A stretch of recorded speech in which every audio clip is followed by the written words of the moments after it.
O que nós temos é o seguinte: os judeus, na época de Jesus, ainda tinham um grande debate a respeito de quais eram os livros sagrados. Os saduceus, por exemplo, só acreditavam na Torá, os 5 primeiros livros. Os fariseus acreditavam nos profetas e nos escritos e tinham a convicção de que a inspiração dos escritos ainda não estava concluída.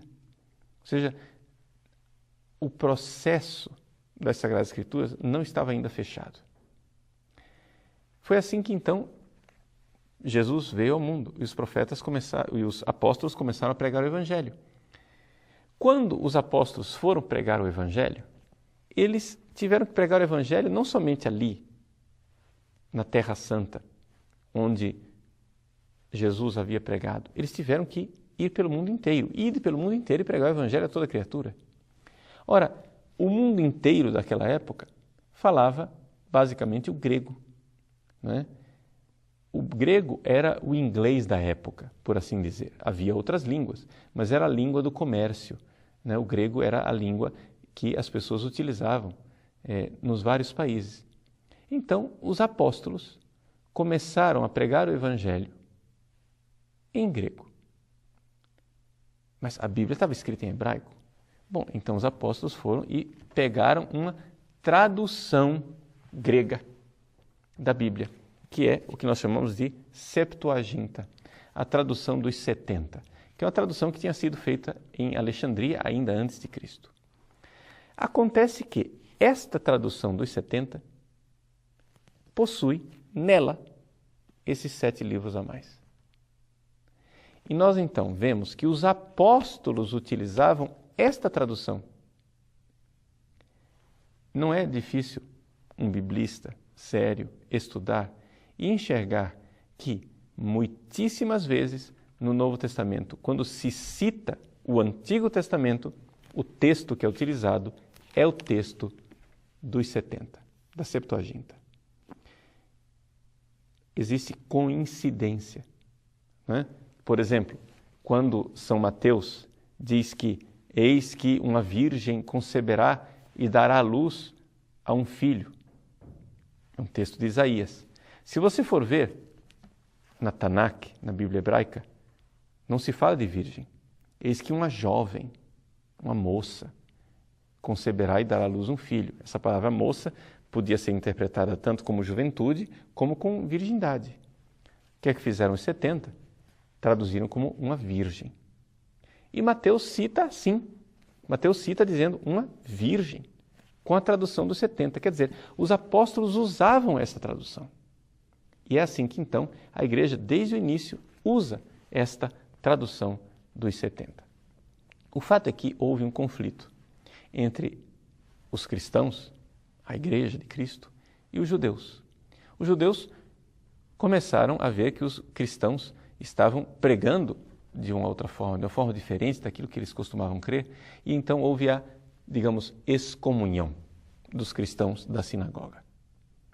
Com esta excomunhão, isso levou os judeus a uma necessidade de estabelecer qual era a lista dos livros, de fechar o cânon. Então foi mais ou menos no final do século I que os judeus resolveram fechar o cânon e excluir aqueles livros a mais que estavam na Septuaginta. Mas isso foi um processo posterior a Jesus, um século depois de Jesus. Portanto, os protestantes, ao aceitarem o cânon dos judeus, na verdade, está aceitando a autoridade dos rabinos judaicos depois de Cristo e não antes de Cristo. Por quê? Porque os apóstolos, com tranquilidade, pregavam o Evangelho a partir da Septuaginta. Poderíamos aqui colocar para você uma outra série de argumentações com relação a esse cânon das Sagradas Escrituras. O que para nós católicos basta é o seguinte: quem define quais são os livros sagrados é a Igreja. Por quê? Porque foi esta mesma igreja quem definiu os 27 livros do Novo Testamento. A pergunta é, por que os protestantes aceitam a autoridade da igreja que definiu os 27 livros do Novo Testamento, mas não aceita a autoridade da mesma igreja que definiu os 46 do Antigo? Não tem lógica nenhuma. Ora, se você diz, eu não aceito a autoridade do magistério que definiu os 46 do Antigo Testamento, por que razão você aceita os 27? Baseado em quê? Em que argumentos? Em que autoridade? Em que pressuposto histórico? Porque nós sabemos historicamente, e existem inúmeros documentos que comprovam isso, que até o terceiro século não estava ainda claro quais eram os livros, nem do Novo, nem do Antigo Testamento. Haviam várias listas circulando. Você vê, por exemplo, as controvérsias que houve entre Marcião e a igreja, entre os gnósticos e a igreja. Os gnósticos queriam colocar mais livros, Marcião queria colocar menos livros. Foi somente no final do terceiro século que a coisa apazigou. Então, a lista que nós temos hoje dos livros da Bíblia, os 46 do Antigo e os 27 do Novo, essa lista ela já estava estabelecida e tranquila na época de Santo Agostinho. O primeiro concílio que nós temos, que fala com toda clareza desta lista dos 72 livros da Bíblia, é o Concílio de Hipona, feito por Santo Agostinho. Santo Agostinho coloca essa lista, que é a lista que nós temos hoje. Infelizmente, os atos desse Concílio de Hipona não chegaram até nós. Mas quase contemporâneo a Santo Agostinho, nós temos o Decretum Damasi, ou seja, o decreto de São Damaso. Você pode encontrar isso no Denzinger Schönmetzer, no número 179, né? Em que houve um sínodo em Roma e no final do século IV, então, o Papa Damaso estabelece a lista exata que nós temos hoje.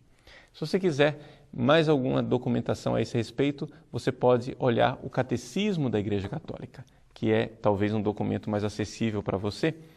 No número 120 do Catecismo, você tem a lista dos livros do Antigo e do Novo Testamento, que são para nós canônicos. Os 72 ou 73 livros da Bíblia, conforme você una ou não Jeremias e Lamentações. Pois bem, estes são os livros canônicos. Aqui no Catecismo, você encontra na nota número 119, né,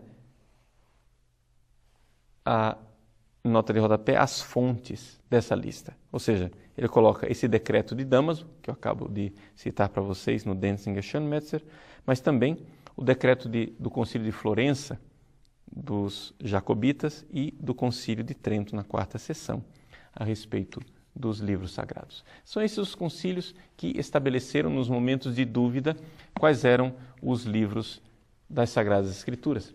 E é por isso que a Igreja Católica crê na fé dos apóstolos e na fé transmitida na Igreja durante os séculos. Nós não somos a religião de um livro, somos a religião de uma pessoa, Jesus Cristo. Esta pessoa, nosso Senhor Jesus Cristo, nós temos contato com Ele, vivo e verdadeiro, na sua Igreja.